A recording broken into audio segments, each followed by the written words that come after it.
Trânsito de Curitiba. É um tema que dá conversa para horas, dias, meses. É o que a gente vai tentar resumir em 40, 60 minutos aqui no Tribuna Livre do CMC Podcasts. Tema trazido pelo vereador Erivelto Oliveira, com 2 convidados especiais. Vou chamar a vinheta, logo depois a gente começa esse bate-papo.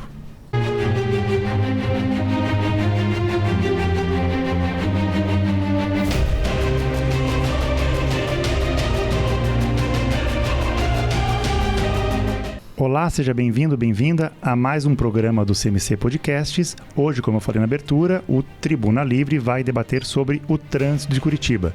É o tema que o vereador Erivelto Oliveira traz para a gente conversar aqui na nossa bancada. Vereador, obrigado pela sua participação, por trazer esse tema aqui para o CMC Podcasts. Obrigado, Alex. Já apresentando, os nossos convidados, Rosângela Batistella, Pedro Darcy, os 2 da CETRAN. Rosângela é a nossa CEO do trânsito de Curitiba, o trânsito foi uma das minhas plataformas lá em 2016, quando eu ainda almejava entrar na Câmara de Curitiba. Fiz vários vídeos, várias reclamações, e é um dos assuntos que não melhorou, mas sempre que melhora alguma coisa, piora do outro lado, Você puxa o cobertor, o pé sempre é curto para resolver todos os problemas de trânsito. Eu queria começar já perguntando para Rosângela Batistella. Nós temos um trânsito muito compactado, porque Curitiba tem carro demais, Ou seja, é uma das capitais que tem mais carro por pessoa. Mas como é que a gente consegue diminuir na cidade, ou quais as ideias que a prefeitura tem para diminuir na cidade problemas como o que acontece na Visconde de Guarapuava, como o que acontece na Brigadeiro Franco, ou seja, nas principais vias da cidade? Então, obrigada, vereador, pelo convite, Alex, realmente trânsito é complicado, é uma equação que a gente diz que é difícil de ter um resultado exato, Você tem muitas variáveis no trânsito. E Curitiba, na verdade, é a capital brasileira com maior índice de motorização. Nós temos hoje 1,2 habitante por veículo, e se você considerar que pessoas até 18 anos não dirigem, acima de 80 são poucos os que dirigem, eu diria que dá menos de 1, Muita gente tem 2, 3 carros aí na cidade e gostam de sair de carro, Você vê muito carro só com um motorista. Então, a ideia de Curitiba, da gestão municipal, sempre foi investir no transporte coletivo. Isso já vem de décadas anteriores aí de outros prefeitos, Jaime Lerner, enfim, e segue nessa sequência, Nós temos aí os trinários de trânsito, as melhorias do transporte coletivo. Não temos metrô em Curitiba, Metrô hoje é uma obra muito cara. Então, a requalificação do BRT, que é o nosso ônibus na Canaleta, ela está acontecendo, para melhorar a qualidade do transporte, para chamar de novo os usuários a utilizar o transporte coletivo, até porque na pandemia muitos deixaram de utilizar, e desde então não voltou o número de usuários que a gente tinha antes da pandemia. Então, essa requalificação do transporte aí com os ligeirões, entrando na Canaleta, fazendo ultrapassagem do parador, parando só nos terminais, a questão da mobilidade ativa, que é a gente investir em estruturas cicloviárias, investir em calçadas, para que a população possa também fazer os seus caminhos mais curtos a pé, de uma forma melhor, mais qualificada. Usar a bike como complemento, muitas vezes, do transporte coletivo. Nós temos aí hoje 51 estações de bikes compartilhadas, e que agora a gente está aumentando o número. Tínhamos 500 bikes, hoje já estamos aí com mais de 700 bikes, e a maioria delas elétricas, então o que facilita, nas subidas aí da cidade que a gente tem aí nos caminhos. Então, eu diria que essa requalificação toda, é importante para a gente tirar um pouquinho o pessoal. Você falou, vereador, da Visconde de Guarapuava e da Silva Jardim, são Brigadeiro, vias... Iguaçu. Visconde e Silva Jardim são vias de trânsito prioritário, assim como Brigadeiro, Iguaçu, Getúlio. E elas têm cruzamentos em nível com o transporte coletivo, onde o transporte coletivo ele tem a prioridade. Então, por isso que nós temos que dar maior qualificação ao transporte, né? Para que o pessoal possa deixar o seu carro em casa e utilizar mais o transporte coletivo e os caminhos a pé ou de bike. Agora uma coisa, insistindo aí nessa questão ainda dessas vias, a gente sabe que onde tem o radar que multa os veículos que estão parados no cruzamento, na Yellow Box, né, que a gente nem tem todas que deveria, os motoristas não param porque tem a questão de ser multados. Por que nós não temos mais cruzamentos? Por que esse tipo de recurso não é usado, principalmente nessas vias com mais intensidade? Você diz o radar, os equipamentos. O radar, ele é um equipamento, o radar fixo é um equipamento caro, né? Nós pagamos as contratadas, porque temos 2 consórcios que atendem Curitiba, por faixa de monitoramento, né? Cada faixa está na ordem aí de R$3.000. Então, nós temos... Por mês? Por mês. Nós temos 804 faixas de radares, né, que são os controladores de velocidade, que são remuneradas, e mais 78 faixas das lombadas eletrônicas, que são os redutores. Então, é realmente um contrato caro para a cidade. Claro que ele acaba se pagando em função das multas que são geradas. Mas a ideia do radar realmente educativa, né? Digamos assim. E é claro que as multas geradas, elas são utilizadas no trânsito. Então, assim, para a gente ter mais equipamentos é difícil, porque você teria que ter um contrato maior, um valor maior do orçamento. Hoje o nosso orçamento praticamente cobre o que a gente gasta por ano nos investimentos. E o radar móvel, que seria mais em conta, nós temos aí 4 radares móveis, a gente só pode utilizar pela regulamentação do CONTRAN em vias que têm velocidade de 60 km para cima.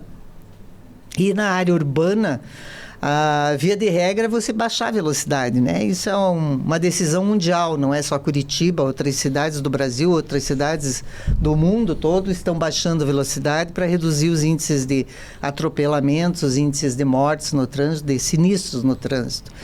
E esses radares móveis, então, infelizmente, nós só podemos usar hoje nas vias rápidas, na linha verde, na Comendador Franco e praticamente só, que são vias de 60 e de 70 km por hora.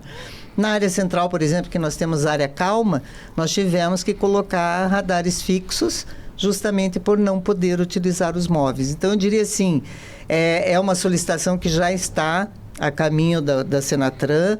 Muitas cidades já fizeram esse pedido e a gente tem que aguardar aí o que a Senatran, que é a Secretaria Nacional de Trânsito, decide em função desse pedido dos municípios. Fazer esse planejamento todo, Rosângela e Pedro, né? Vocês trabalham muito com uma questão de campanha, e uma coisa que me incomoda muito até, vereador, é a questão da campanha do carro, né? Que a publicidade coloca, o carro você está vencendo na vida, pare de ser um perdedor andando de ônibus.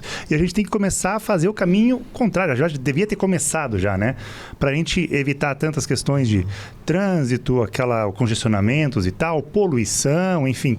Tem como trabalhar essas campanhas também para falar assim, olha, tipo, o carro às vezes não é o bem que você precisa para se mostrar um campeão na vida. Você pode muito bem vencer na vida andando de bicicleta, andando mais de ônibus. Tem como conseguir reverter isso, campanhas para isso? A gente vê que a juventude hoje, acho que se vocês lembrarem, antigamente você passava no vestibular e ganhava um carro, né?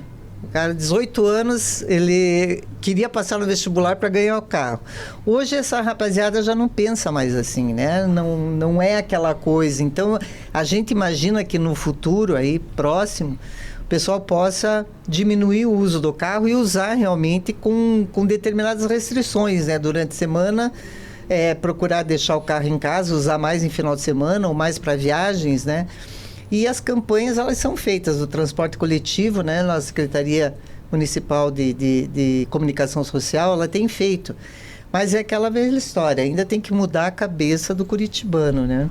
Pedro pode falar um pouquinho aí, porque ele sabe o volume de carro que trafega na cidade durante o dia. Na verdade, essa mudança, ela é gradativa, mas eu acho que é a nível de Brasil, você falou bem. Porque Curitiba, ela tem esse um carro por habitante, como a Rô já falou, mas as mudanças que a gente percebeu e a pandemia criou uma nova expectativa, né?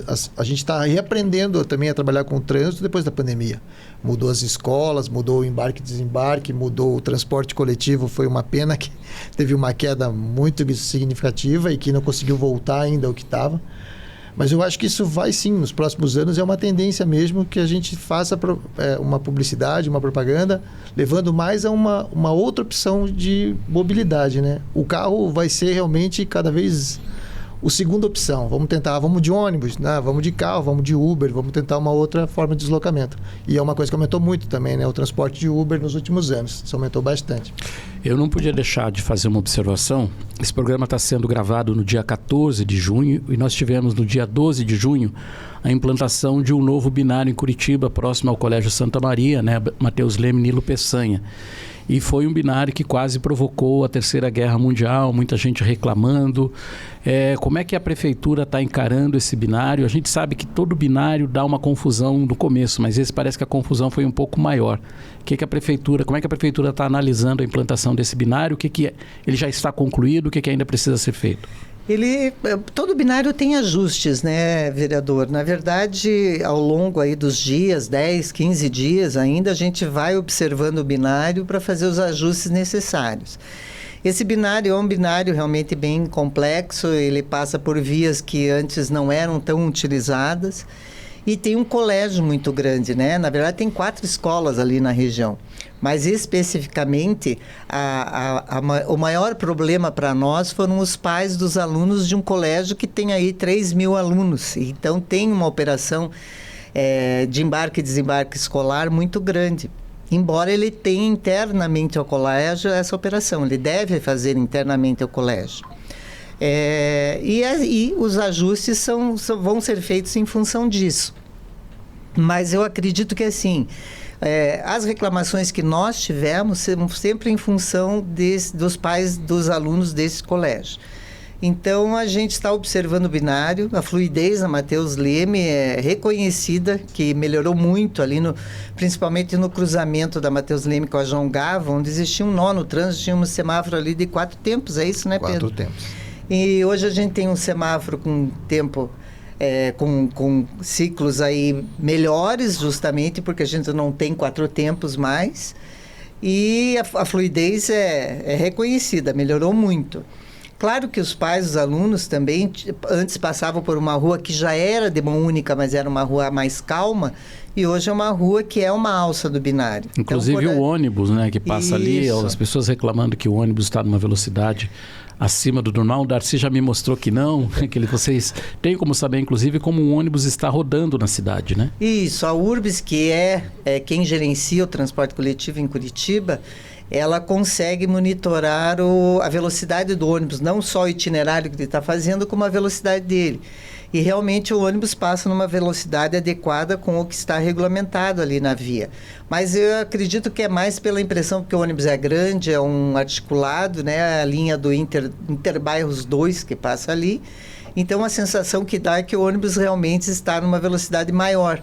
Mas ele está numa velocidade adequada e, se for necessário, ajustes com relação a colocar um controlador de velocidade, alguma coisa nesse sentido, a gente vai, na sequência, aí, fazendo esses ajustes. Por falar em controlador de velocidade, uma das demandas que a gente mais recebe no gabinete, Darcy, eu quero uma lombada na frente da minha casa, eu quero uma lombada na frente da minha escola, ou eu quero um semáforo na esquina da minha rua. Lombada, ela tem uma série de restrições para serem instaladas, né? Principalmente em relação à inclinação de ruas, né? E extensão também. Isso, a declividade da rua, que é a inclinação, você tem que obedecer o que regulamenta já o código. Então, você tem umas especificações da característica da rua, se tem calçada, se não tem. Até a questão do próprio pavimento também entra nessa discussão. Largura da rua, fluxo, passagem do transporte coletivo. Tem regiões que você implanta uma lombada, você pode causar dano até numa residência, né? Porque as construções são afetadas pelo choque do pneu quando ele retorna desse movimento, no pneu, em função do amortecedor. Ele levanta e quando ele baixa, pode causar um dano à residência. Então ele tem que seguir algumas regras básicas, eu diria assim, com relação à lombada. Por isso utiliza-se muito equipamento eletrônico, que daí já você não tem essa questão na via, você tem que reduzir, mas o veículo passa sem restrição também. A quantidade de sinaleiros, a gente fez uma enquete pelas redes sociais e as pessoas mandaram assim algumas das preocupações ou das broncas que elas têm em relação ao trânsito, né? E os motoristas perguntam por que os sinaleiros em Curitiba são muitos e não são sincronizados em muitas vias. Ah, isso aí é maldade. Essa é a pergunta de 1 milhão aí, ó. Isso é maldade. Não, na verdade, Curitiba tem aproximadamente 1.300 semáforos, né? Desses 1.300, todos eles são ligados a uma central, então todos estão com o mesmo horário de segundos, minutos, nesse mesmo instante. Ocorre que a gente, para fazer como a Rô estava explicando, para fazer uma melhoria no trânsito, a gente traça uma rota. Então, a rota, por exemplo, da Visconde de Guarapuava, você vem da Dr. Favre e você passa ela, até chegar no transporte coletivo que atravessa da Lapa. Aí você dá uma parada, corta essa rota. Ah, mas ele não é sincronizado. Não, ele é sincronizado. Você vem com ele inteiro, só que ali você corta e começa uma nova onda verde. É uma nova rota até o próximo ponto que se chama Marechal Floriano. Faz um corte. E você vai levando. Então você traça a Visconde de Guarapuava, obviamente as transversais elas sofrem com isso. Então você tem a Visconde com uma prioridade, a Silva com uma prioridade, a 7 com uma prioridade. E o que você faz com essas N transversais que tem entre a Conselheiro e a Praça do Batel? Então a Mota tem que ter prioridade. Ótimo. A Brigadeiro tem. Então a Lameia não vai ter, porque como é que eu vou fazer para a Lameia você cruzar as 3? Então é assim, você traça rotas e essas rotas respeitam a onda verde. Mas sincronizados todos são, porque todos estão no mesmo horário. Se a Rosângela acordar de manhã e falar assim, quero tudo em alerta, todos em alerta. Né? Você consegue fazer isso de uma central, que você pode entrar em qualquer computador, no caso, obviamente, nós, que somos credenciados. Mas você entra e você faz alteração. Sem você ter, hoje, especificamente, ter uma central numa salinha só. Ela pode ser em qualquer lugar da cidade. Deixa eu falar um nó específico de trânsito que eu passo todos os dias. Fica ali entre a Hugo Simas, aquele cruzamento ali um pouquinho antes da Havan, que são 3 ruas que se encontram ali, né? A Hugo Simas, a Tapajós e é uma curva que faz ali, na verdade, da Carlos Pioli.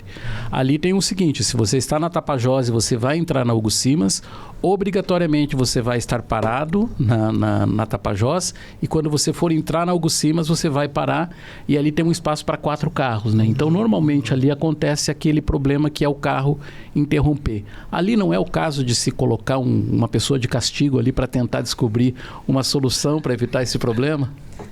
O Pedro pode falar que ele é o diretor de operação de trânsito, mas eles já ficaram ali várias vezes, né, Pedro? Já. Eu quase todos esses 1.300, praticamente uns 1.000, eu já fiquei isso aí. Eu já fiquei na rua, nos 1.000 deles, sentado embaixo, tentando achar uma solução.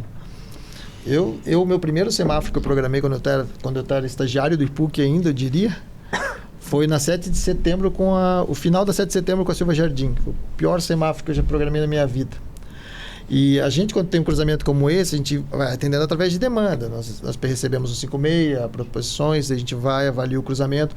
Às vezes o cruzamento está muito saturado, daí tem que proibir o estacionamento, às vezes proibir uma conversão para ganhar um pouco mais no tempo, como a Rô explicou, aquele do binário, vamos usar também como referência. Nós tínhamos 4 tempos, então o tempo perdido do motorista era muito grande. Ele chegava, ele pegou o semáforo fechado, ele tinha que esperar os outros 3 abrirem para ele sair. E daí ele tinha 20 segundos para atravessar. Agora ele divide comigo e contigo. Então, abre para mim, abre para ti, abre para mim, e aí o tempo perdido é menor. Isso que é o ganho do semáforo. O semáforo funciona bem até o 2º, 3º estágio. Quando eu te falo 4 estágios, já pode saber que não vai funcionar. Então, talvez o cruzamento também tem que ser trabalhado nisso. Às vezes o semáforo chegou no seu limite. Ele é um equipamento eletrônico, ele não consegue passar daquilo. Então, a inteligência do semáforo é uma coisa meio limitada. Por mais que a gente escute também, semáforo inteligente, não é bem assim.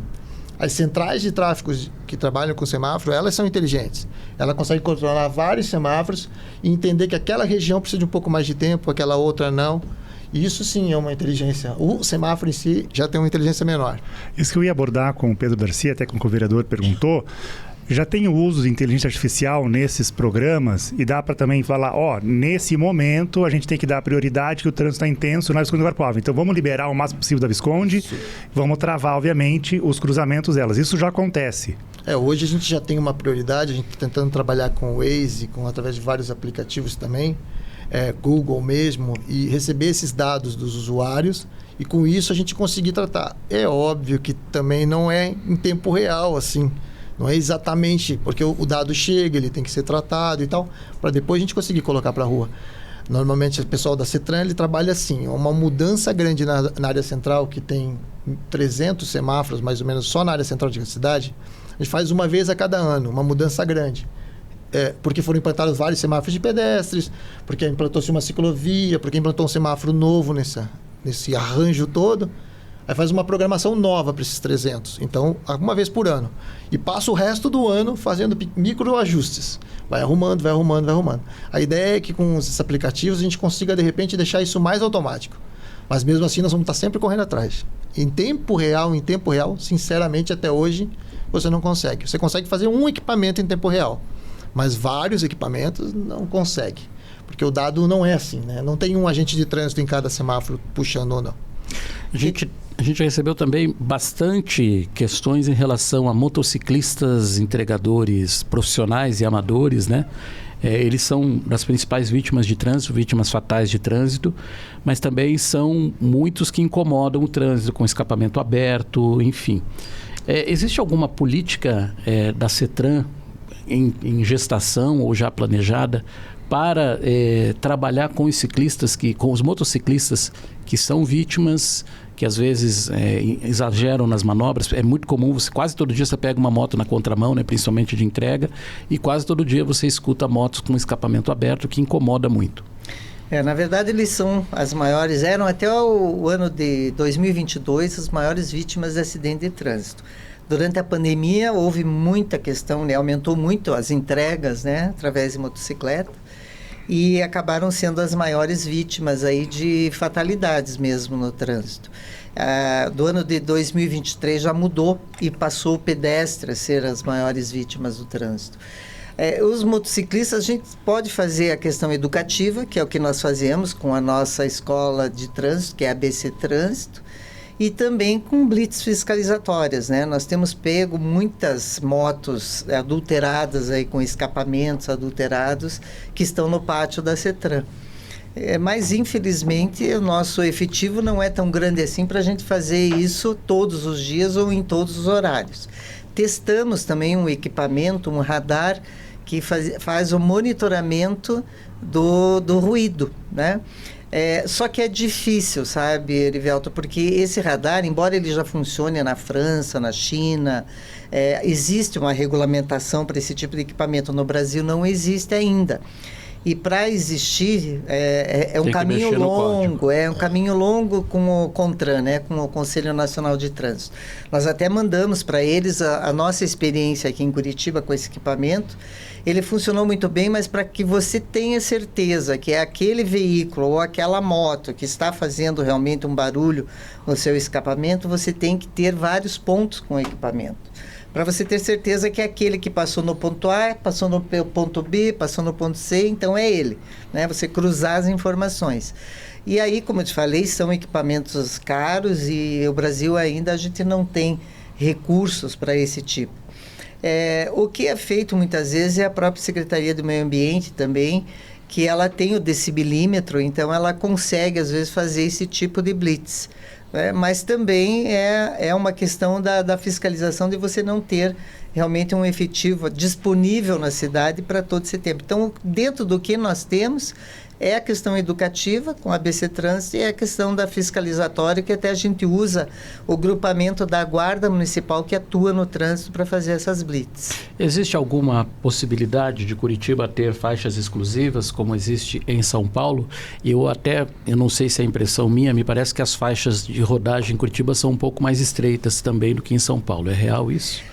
Na verdade, a gente aprendeu com São Paulo a diminuir as faixas de trânsito, né? Mas São Paulo, as vias, né? As pistas são mais largas, né? Então, eles lá tiveram condição de, numa 23 de maio, por exemplo, fazer a faixa azul, que ainda está como projeto piloto, né? E eu digo isso porque eu participo da Câmara Temática de Engenharia do CONTRAN, do Conselho Nacional de Trânsito, e a gente aprovou lá como piloto.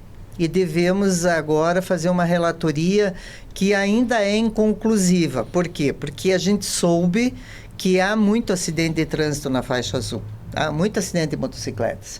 É difícil da gente ter certeza, porque a CET não está fornecendo os números, né, para que a gente possa ter uma conclusão melhor. Mas lá eles puderam fazer em algumas vias. Outras vias onde eles fizeram a faixa azul, eles fizeram, e que eram mais estreitas, eles fizeram a faixa azul muito estreita também. Então o pessoal tem reclamado muito disso. Então, Curitiba, eu acredito que a gente não teria uma via onde a gente pudesse fazer a faixa azul. O que a gente deu prioridade é para fazer os yellow box, não, desculpe, o red box, box, né? O motobox, né, para que ele possa sair na frente e não atrapalhar tanto o trânsito, né? Nós não temos no Código de Trânsito o artigo que dizia que a moto teria que ficar atrás de um veículo e tal, ele foi vetado. Então, hoje a moto pode circular entre os veículos. Então, por isso a gente optou por fazer essas caixas de motocicleta ali um pouco antes da faixa de pedestre, para que pelo menos eles saiam na frente e não proporcionem aí alguns acidentes, e melhorou muito, né? Eles gostaram, a gente também achou que os acidentes com eles, tanto é que, como eu te disse, de 2022 para 2023, os acidentes com motocicletas diminuíram. Questão de acidentes, até aproveitar, né? É com motos ainda o maior número de vítimas? Como é que vocês têm visto isso? Como é que é organizar também essa questão chata, né? Trágica. Que acho que é, né, todas as questões que está falando de trânsito e tal, mas evitar ter vítimas de trânsito em Curitiba. Nós participamos do projeto Vida no Trânsito, em 2011, virou um programa, né? É uma ação da Organização Mundial da Saúde, e Curitiba é partícipe, foi uma das primeiras 5 cidades que participou lá em 2011. Eu até trouxe os números aqui para vocês terem uma ideia. Em 2011, nós tivemos 321 mortes no trânsito, né? Nós fechamos o ano que era a primeira década, né? Em 2020, nós fechamos com 164 vítimas de acidente. Então, diminuiu bastante, se você for pensar, com todas as ações feitas, obviamente. Mas nós percebemos que agora, em 2023, o número de mortes subiu novamente. Nós não temos ainda esse dado fechado, porque o pessoal da saúde ainda está tratando os boletins de ocorrência de acidentes. Esses dados são de mortes no trânsito, no caso. Mas a gente tem um primeiro momento com 200 mortes no trânsito em 2023. Aumentou aí em 20%. Então, é um dado que nos preocupa muito, porque por mais que a gente tenha feito aí melhorias em calçadas, baixado velocidade, colocado os redutores, né, colocado os radares, a gente notou que aumentou. E aumentou o número de pedestres atropelados. Então, a nossa preocupação muito grande na cidade é com relação agora justamente à requalificação do ônibus, do ligeirão na canaleta. Os ônibus, a tendência é serem elétricos, portanto, com ruído menor.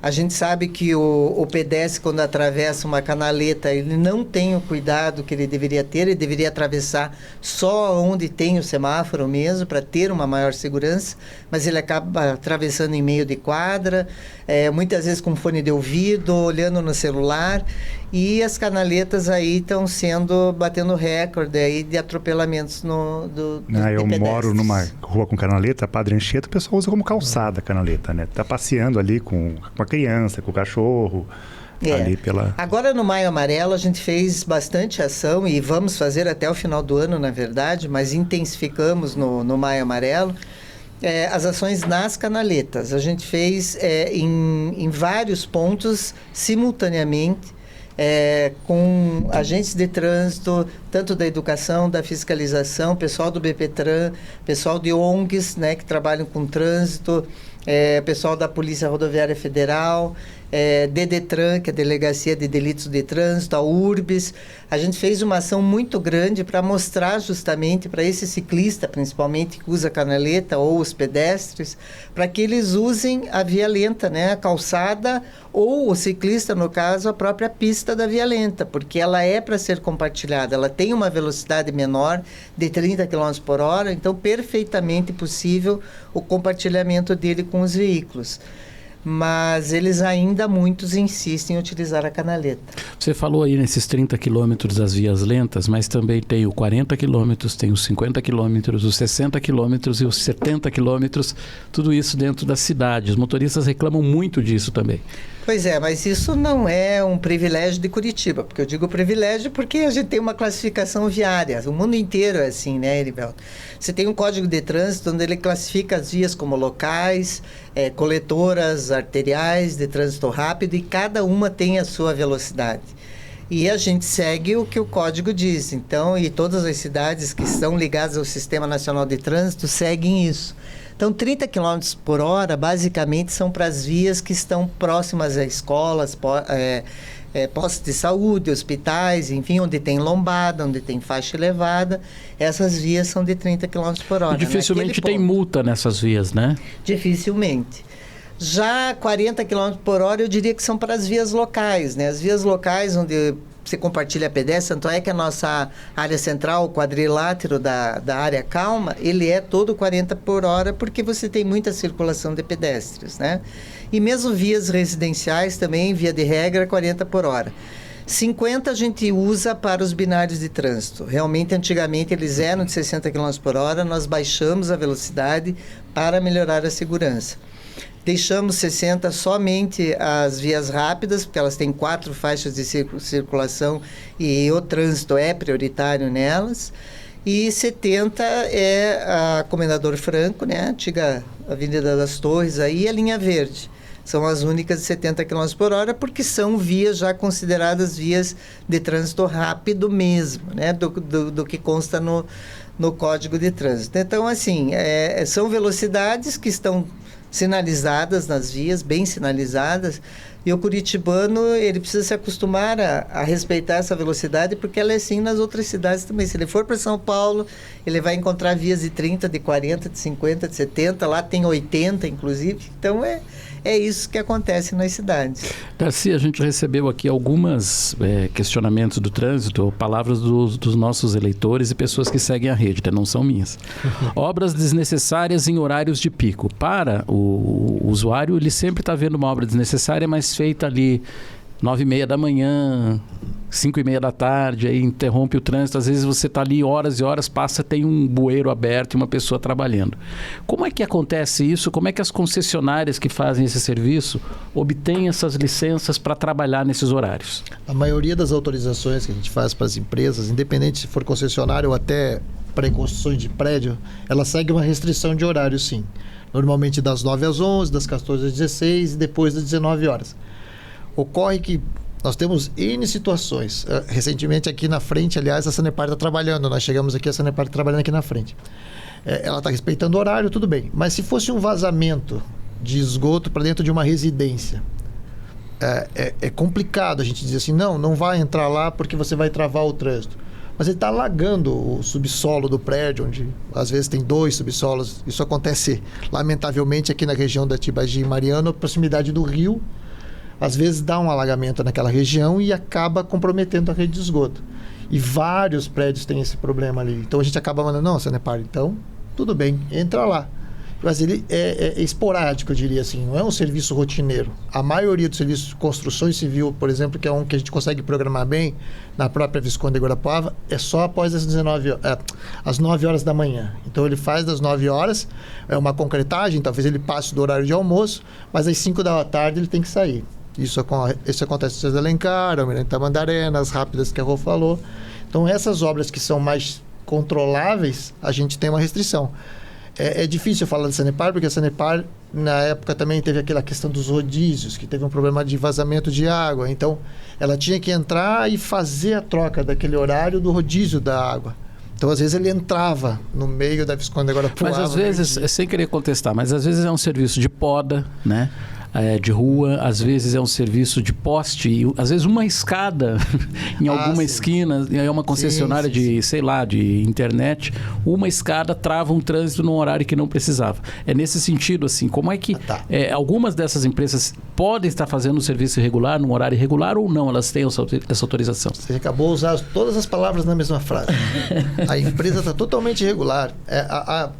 Regular. Irregular. Irregular. Primeiro, a utilização de escadas na via já não é tolerada por nós.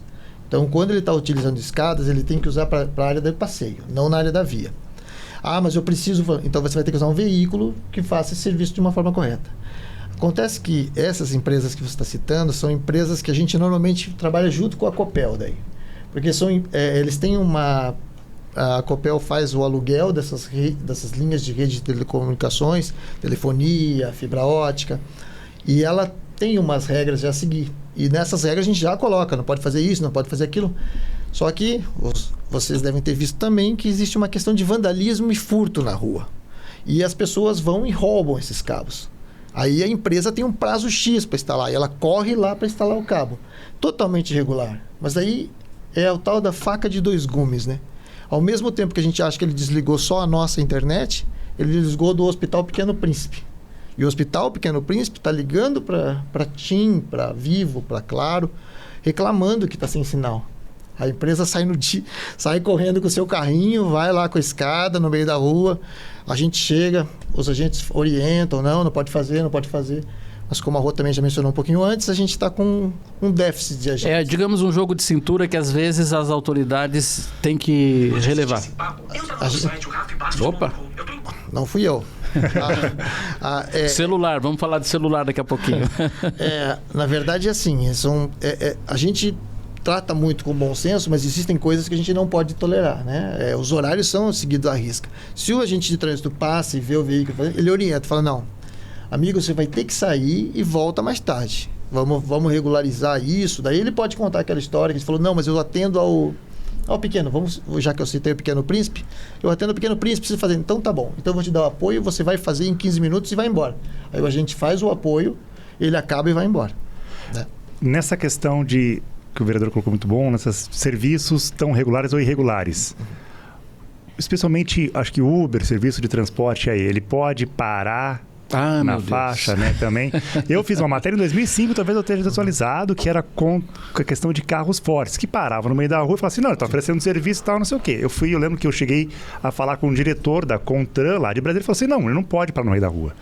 Ele também está irregular, por mais que ele esteja oferecendo um serviço bancário, né, fazendo lá o transporte de valores, ele está irregular parando no meio da rua. Sim. Carro forte. Só que agora... Carga e descarga, e agora Uber, principalmente Uber, no André de Barros, que é uma festa. Como param, né, onde está lá a placa de não pode parar, mas está parando para entrar, sair passageiro. É irregular isso? Como é que está esse... O embarque e desembarque, desde que se a placa for proibida de estacionar, o embarque e desembarque é permitido. O que não é permitido é ele parar, ligar o pisca-alerta, sair do carro, esperar interfonar, não sei o quê, esperar 10 minutos, ou às vezes para numa faixa exclusiva, como na Westfalen, para na faixa. Isso que não pode. Mas o embarque e desembarque não é problema. Então, mas isso vale para o Uber, para o táxi, para o carga e descarga, para todo mundo. Para mim, para ti, para todos. Bom, o celular acabou de se manifestar aqui, né? Eu fui mudar e ele acabou aparecendo um som que vocês ouviram aí. A questão do celular, hoje é muito comum, né? Como os celulares eles são pareados às vezes com o carro e tudo mais, você às vezes está ouvindo um programa no YouTube e tudo mais, às vezes até está mostrando a imagem ali, mas você tá prestando atenção no som. E a gente tem muitos motoristas que reclamam que foram multados sem estar usando o celular como telefone, sem estar com o celular na mão. Como é que a CETRAN tem agido em relação a multar motorista com celular? Que é uma das campeãs de multa, inclusive, né? É uma das campeãs de multa, mas porque todo mundo usa o celular, né? GPS também. O motorista acha que ele pode parar no semáforo, quando o semáforo está parado, e pode pegar o celular, e ele não pode fazer isso. Então, o código é bem claro, na verdade, né? A questão de Bluetooth, muitas vezes, que os veículos hoje todos saem com Bluetooth, é muito mais difícil do agente autuar, claro. Porque ele nem sabe, né? O cara pode estar falando sozinho, né? Não sabe o que quer, pode estar cantando. Então, é muito difícil. Eles multam realmente quando eles percebem que a pessoa está usando o celular, está com uma mão só no volante, está com o celular no ouvido, está com fone de ouvido, que também é proibido. Então, na verdade, ele tem que observar bem e ele autua nessa situação. A questão do Bluetooth, diria que embora também ela seja passível de um auto, é mais difícil para a gente visualizar, então geralmente ele não autua. Mas quando o telefone, normalmente ele está no painel, né? E tem uma imagem, ele pode ser a imagem do GPS, como pode ser a imagem de um programa que você está acompanhando. A orientação é para multar ou não existe essa orientação? Se ele estiver mexendo no celular, estando no painel, ele pode ser autuado sim. Mesmo com o veículo parado? Mesmo com o veículo parado. Então, atenção motoristas, hein? É um alerta importante, porque as pessoas dizem, não, mas eu não estava usando o telefone estava parado. E hoje, né, praticamente ninguém... Eu não uso GPS, uso muito pouco, mas as pessoas não dirigem praticamente sem GPS, né? Às vezes, para ir para casa do trabalho, usam o GPS. Mas geralmente, quando ele precisa usar o GPS, o que a gente orienta é que ele... com o veículo estacionado, ele coloque a rua, o endereço, enfim, onde ele vai, e aí ele segue, e só vai desligar quando ele chegar no endereço. Ele não pode, no meio do caminho, com o veículo em circulação, ficar mexendo no GPS. Isso realmente é passível de multa. Uma outra coisa que o Alex falou agora há pouco em relação a fazer campanhas, né, para os motoristas mudarem hábitos, andar de ônibus pode ser mais saudável, pode ser mais inteligente. Uma outra coisa que eu também percebo é... eu tenho um caminho para vir da minha casa até a Câmara Municipal, que é um caminho 95% alternativo. Por quê? Eu só vou pegar uma via normal que eu tenho que chegar na Câmara na Doutor Muricy. Outros 4 quilômetros eu venho por vias secundárias e venho muito rápido. E as pessoas ainda preferem ali usar Roberto Barroso, preferem usar outras ruas ali de grande movimento. A CETRAN não pensa em fazer esse tipo de campanha, use caminhos alternativos. Até num passado remoto tinha esse tipo de campanha, motoristas, use caminhos alternativos. Por que o motorista é tão tradicional e não muda?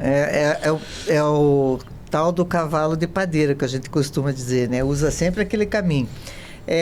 A gente já fez campanha para usar os caminhos alternativos e já teve uma situação em que pediram para que a gente sinalizasse os caminhos alternativos. Aí nós dissemos, não, isso tem que ser o motorista, ele tem que perceber, porque se a gente sinalizar, ele deixa de ser um caminho alternativo. Então, assim, mas realmente o pessoal acaba não vendo esses caminhos. E eu digo isso porque eu, para ir para minha casa, por exemplo, eu podia ir pela Visconde Guarapuava no final da tarde. E eu vou pela Iguaçu e vou muito bem. Eu chego em 15 minutos em casa, quanto se eu fosse pela Visconde, eu levaria meia hora. Então, é um caminho que eu faço alternativo e que muita gente não faz. É a mesma questão da... Quando nós fizemos a faixa exclusiva, que foi a primeira faixa exclusiva do transporte em Curitiba, na 15 de novembro, as pessoas reclamaram, porque ela tinha 3 faixas de circulação e uma a gente usou para fazer a faixa exclusiva do transporte. E reclamaram muito, porque a 15 de novembro, no final da tarde, ela é sempre muito congestionada. E aí o pessoal esquece que tem a Reinaldino Schaffenberg de Quadros, que é paralela a 15 de novembro e que ela é muito tranquila. Né, Pedro? Uhum. E a gente diz, por que o pessoal não usa a Reinaldino? Então, assim, é o que a pessoa escolhe, né? Por isso que eu digo, às vezes o aplicativo pode ajudar nesse sistema, né?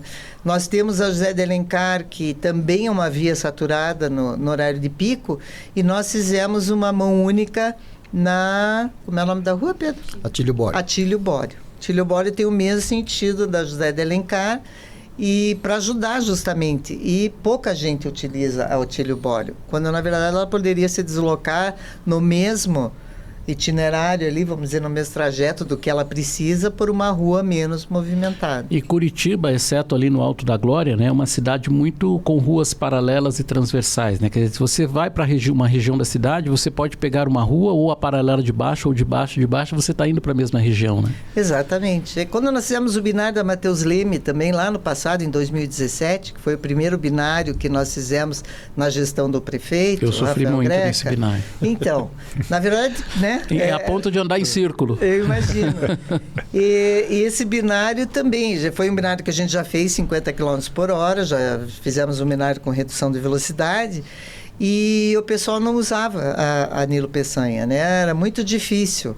E foi essa a reclamação, né? O pessoal estava muito acostumado a usar Matheus Leme com sentido duplo e não acostumava, e eu diria que até hoje ainda até o pessoal resiste muitas vezes a utilizar a Nilo Peçanha. Agora, com a continuação do binário, talvez eles passem a utilizar mais a Nilo Peçanha. É só um comentário, esses aplicativos que a gente está falando, hoje eles fazem muito isso. Quando você Em Curitiba, daí é o contrário, eu não uso muito aplicativo, uso mais quando eu saio. Então, ele te dá algumas rotas diferentes do que você está acostumado. Né? Isso. Ele já te mostra, ó, por aqui você vai demorar, o mais interessante é que é tudo 1 minuto, né? Aqui é 19, aqui é 18, aqui é 17. E conforme você vai se deslocando, ele vai te indicando. Ali na região dos Alencar, normalmente ele mostra, ó, vai pela Atílio Bório, mais 2 quadras, e daí volte. Então, esses aplicativos, eles vieram para fazer isso. Então, o caminho alternativo que tu fala, basicamente, os aplicativos fazem. Eles estão fazendo. E como todo mundo está com o aplicativo, acho que de cada 10 motoristas, acho que pelo menos um ou dois devem ter esse aplicativo. Então, está o tempo todo fazendo isso. Alex, acho que o nosso tempo está chegando, né? Não sei quantos minutos nós estamos, mas tem dois questionamentos. Temos mais uns 10 minutos ainda. Então dá tempo. Eu queria saber com vocês que novos projetos a gente tem aí para o trânsito de Curitiba, projetos ou grandiosos ou pelo menos que vão mexer bastante com o trânsito ou na cidade ou em alguma região da cidade, além agora do recém-criado binário da finalização ou mais uma etapa do binário Matheus Leme e Nilo Peçanha. Nós temos alguns binários ainda a serem feitos, né? Este ano, pelo menos acredito que agora até final de junho a gente deve ter aí o binário da Nivaldo Braga, né? Com a Olga Balse, né, Pedro, ali na região do Cajuru. Nós temos também no Boa Vista Ludovico. A Ludovico Geronasso. Então, assim, tem alguns binários... Vai ser binário com qual, a Ludovico? Agora você me pegou, né? Mas é com uma rua... Porque ali é que a Ludovico é uma rua icônica no Boa Vista, né? A rua paralela, que passa atrás do Condor lá. Entendi. Tá. Que vai até lá em cima. Que vai até o terminal do Boa Vista. Então, vai ser aberto, né, a canaleta também com o terminal do Boa Vista e vai chegar na Rápido também mais 3 semáforos vão ser instalados. Ali na rua da OAB, alguma sinalização de binário ali? A Brasilino Moura é difícil, né? A Brasilino Moura ali é complicado porque você teria que fazer, não sei, tem algumas desapropriações talvez, né, Pedro? O próprio binário, a continuação do binário da Matheus Leme com a Nilo Peçanha depois, mais para frente ainda, que a gente quer ir até a rodovia dos minérios, que também está previsto e já tem aí um rascunho no IPUC, de um estudo, né? Também tem desapropriações. Então, algumas vias aí que a gente sabe que desafogariam, a gente também sabe que tem custo por conta das desapropriações que precisam ser feitas. E a última pergunta que eu gostaria de fazer, Alex, se você quiser continuar, fique à vontade, mas é o seguinte, Curitiba tem alguma previsão de criar o que já existe em São Paulo? Acho que é a única cidade brasileira que tem. Duas situações. A primeira é um rodízio de veículos, né, que em alguns horários a gente até gostaria que isso existisse, um rodízio de veículos para algumas vias, enfim. E a outra questão é inversão de faixas em alguns horários, que é uma coisa que tem muito em outras cidades, no Rio de Janeiro também tem muito. A gente tem algum estudo, alguma previsão nesse sentido? Veja, com relação ao rodízio, eu diria que a gente não tem isso previsto. São Paulo mesmo chegou à conclusão que o rodízio deles só fez aumentar o número de veículos aí, porque o pessoal acaba comprando mais carro. Não podem voltar atrás agora, né? Seria impossível, porque uma medida tomada é muito difícil voltar atrás. Mas não que tenha dado totalmente certo.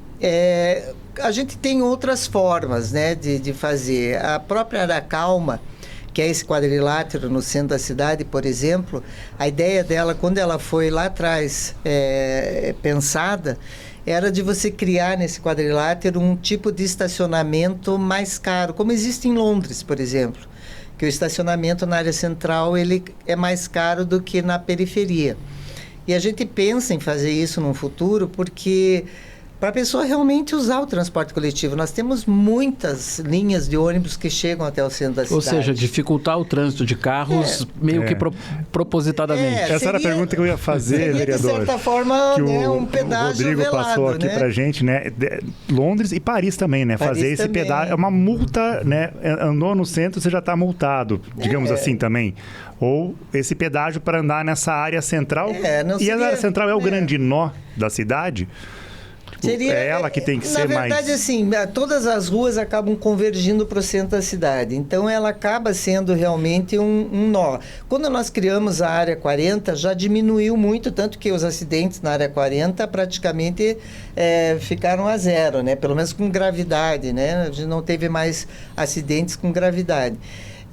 Mas a gente tem ainda, por exemplo, a própria Visconde de Guarapuava, ela cruza a cidade inteira, Silva Jardim, não que passem exatamente pelo centro, mas outras ruas aí que são transversais, né, passam pelo centro. Então, a ideia é a gente ter nessas regiões um estacionamento, até porque os estacionamentos particulares na área central, hoje, você não acha um estacionamento que seja menos de 15, 18, 20 reais, enquanto que uma área de estar, uma hora é 3 reais hoje, né? Então, a gente sabe que se você fizer isso, você incentiva o pessoal a ir. Já com relação à outra pergunta inversão que você de fez, faixa. a inversão, né, faixas reversíveis, a gente não tem em Curitiba, né, Pedro? É muito difícil a gente ter local para fazer faixa reversível. As vias que a gente tem hoje com uma característica dessa, que seriam a linha verde, o Comendador, elas já são saturadas já. Então, independente do sentido, você vê que a região metropolitana de Curitiba ela é muito integrada com Curitiba, principalmente São José, Fazenda Rio Grande, Colombo. Então, eles acabam, ou de manhã você está indo para Colombo, de tarde Colombo está vindo, então não existe uma... Você vê as placas, eu moro para a região do Atuba, então você vê...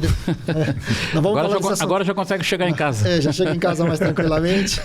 Então, eu vejo de manhã, eu estou vindo e vejo aquele monte de placa de Colombo, assim. Então, tipo, não adianta eu fazer uma saída. Eles já estão vindo todo mundo, é a mesma coisa quando está saindo, então é difícil. A gente pensou uma época em fazer na área central uma faixa reversível, aí tem um problema com relação aos pedestres, a falta de cultura com relação a isso, então é um assunto muito delicado, então optou-se, então não vamos experimentar nesse momento. Trânsito. Por mim, beleza, Alex. Não, por mim a gente conversava mais uns 2 dias aqui sobre isso, Sem né? dúvida. Mas, infelizmente, até o pessoal já está levantando as plaquinhas aqui, já estamos estourando o nosso tempo. Mas quero agradecer, então, tanto o Pedro Darcy como a Rosângela Batistella pela presença, pela bela explanação que vocês deram sobre trânsito, né? Com todas as dúvidas aqui que o vereador apontou, que... né, acho que cada pessoa que dirige tem também suas dúvidas, suas questões. É difícil, né? Planejar tudo isso, organizar e fazer tudo isso fluir, né, para as pessoas terem a sua questão de acesso, curtir a cidade, tendo aquela questão, né, do direito de ir e vir por Curitiba. Rosângela e Pedro Darcy, obrigado pela presença de vocês. Venham mais vezes quando esses binários estiverem prontos, implantação de novos binários para explicar para a população de Curitiba, né, essas mudanças, essas questões importantes do trânsito. Obrigado. É só convidar que a gente vem, sim. E só queria deixar aqui um lembrete que o motorista, seja ele de qualquer tipo de modal, ele pense sempre no coletivo, né? Porque geralmente a pessoa entra no carro, entra na moto, ou está na bike mesmo, porque também tem esse problema com o ciclista, ele pensa nele, né? Ele esquece que tem todo em volta dele. Tá certo. Tá certo. Muito Vereador. obrigado. Não, acho que as questões foram bem respondidas. Inclusive, a gente vai indicar esse programa para muitas pessoas que mandam para a gente solicitações e tudo mais. Eu digo, olha, veja esse programa que ele responde muita coisa do trânsito de Curitiba. Foi muito bom.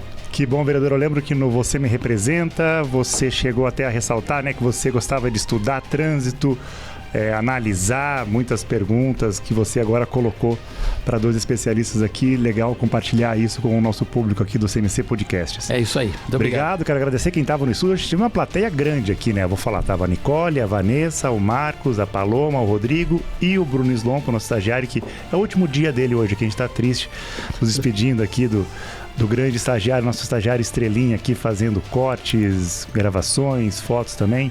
Obrigado, Bruno Slompo, mais uma vez, por esse teu trabalho aí nos cortes aí. Agradecer a quem nos assistiu, nos escutou, Spotify, YouTube. Marca a gente lá no YouTube, favorita, para você não perder outros Tribunas Livres. Assim já acompanha lá Você Me Representa, que o vereador Erivelto falou sobre as suas bandeiras, uma delas a questão do trânsito, outros programas temáticos que falamos aqui sobre Curitiba, tudo que é discutido aqui na Casa Legislativa, Casa do Povo. Um abraço a todos e todas e até a próxima.